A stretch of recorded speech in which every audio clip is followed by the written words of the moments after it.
Salam Guru Penggerak. Saya Muhammad Fikron, CGP Angkatan ke-7. Video ini membahas tentang demonstrasi kontekstual pemikiran filosofis Ki Hajar Dewantara. Siapa sih yang tidak kenal dengan Ki Hajar Dewantara? Kelahiran 2 Mei tahun 1889, merupakan Bapak Pendidikan Nasional, pahlawan revolusi kemerdekaan, Menteri Pengajaran Indonesia, aktivis pergerakan kemerdekaan Indonesia, pendiri Taman Siswa, serta pelopor pendidikan bagi kaum Bumiputra pada masa kolonial Belanda. Taman Siswa adalah nama sekolah yang didirikan oleh Ki Hajar Dewantara pada 3 Juli 1922 di Yogyakarta. Merupakan realisasi gagasan Dewantara bersama dengan teman di paguyuban Seloso Kliwon.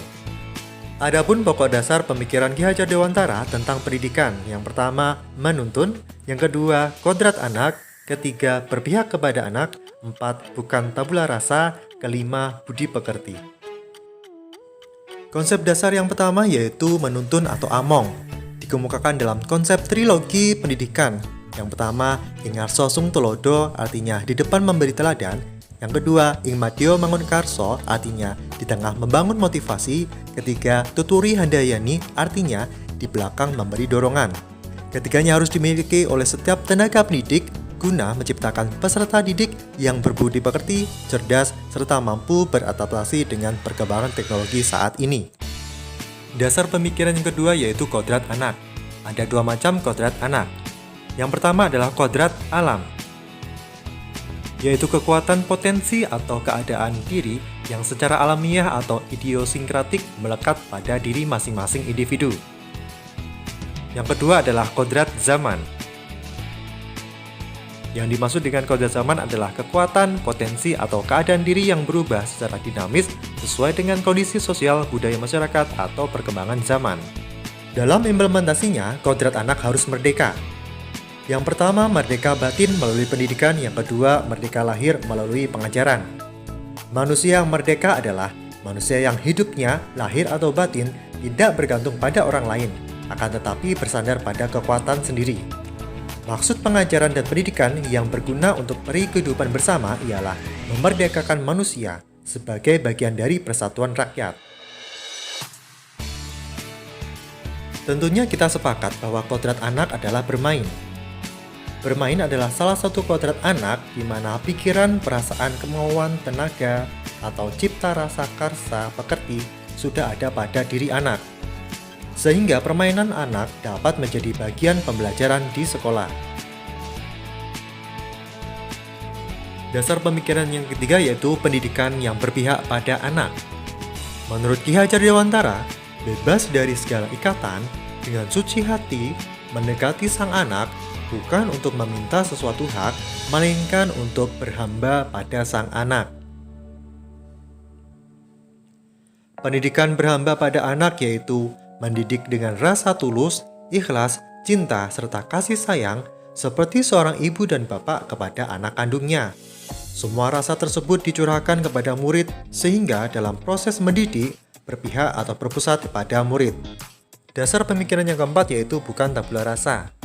Pada dasar pemikiran ini, Ki Hajar Dewantara mengibaratkan anak bukan kertas kosong yang bisa digambar sesuai keinginan orang dewasa. Anak lahir dengan kekuatan kodrat yang masih samar-samar. Menurut Ki Hajar Dewantara, setiap anak yang lahir sudah membawa kodratnya yaitu watak bawaan yang diturunkan dari kedua orang tuanya, namun masih dalam keadaan samar. Ki Hajar Dewantara menambahkan bahwa dengan pendidikan yang menuntun akan memfasilitasi anak untuk menempelkan garis samar-samar agar dapat memperbaiki lakunya untuk menjadi manusia seutuhnya. Dasar pemikiran yang kelima yaitu budi pekerti. Menurut Ki Hajar Dewantara, budi pekerti atau watak atau karakter merupakan perpaduan antara gerak pikiran, perasaan, dan kehendak atau kemauan sehingga menimbulkan tenaga. Budi pekerti juga dapat diartikan sebagai perpaduan antara cipta, karsa, sehingga menciptakan karya. Sedih merupakan perpaduan harmonis antara cipta dan karsa, demikian pula bahagia.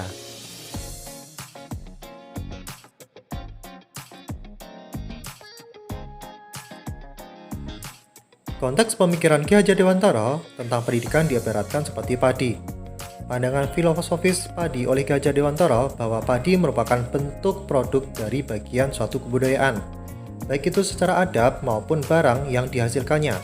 Menurut beliau, pertumbuhan padi ditentukan oleh atas perilaku petani yang mengolah padinya sendiri.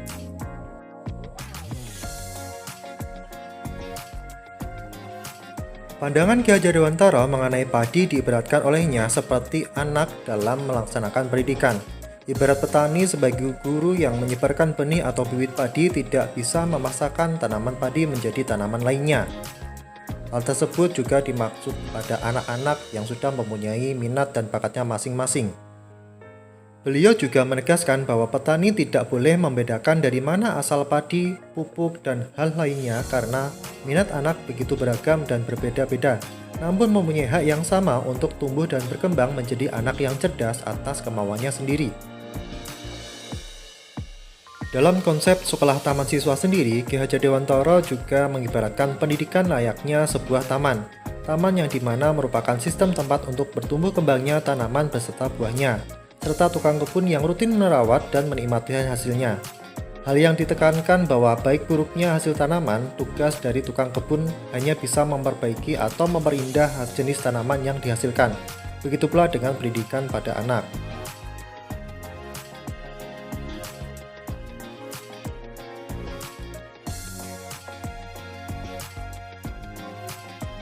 Pemikiran pendidikan menurut Ki Hajar Dewantara yaitu mengarahkan pendidikan dalam 4 dimensi, yaitu tujuan jasmani, akal, rohani, dan sosial. Ki Hajar Dewantara juga menyebutkan bahwa peran pendidik merupakan sebagai fasilitator dan motivator. Dalam mencapai tujuan pendidikan, Ki Hajar Dewantara membuat sebuah kebijakan yang dinamakan Trilogi Pendidikan. Demikian dari saya, semoga bermanfaat dan terima kasih.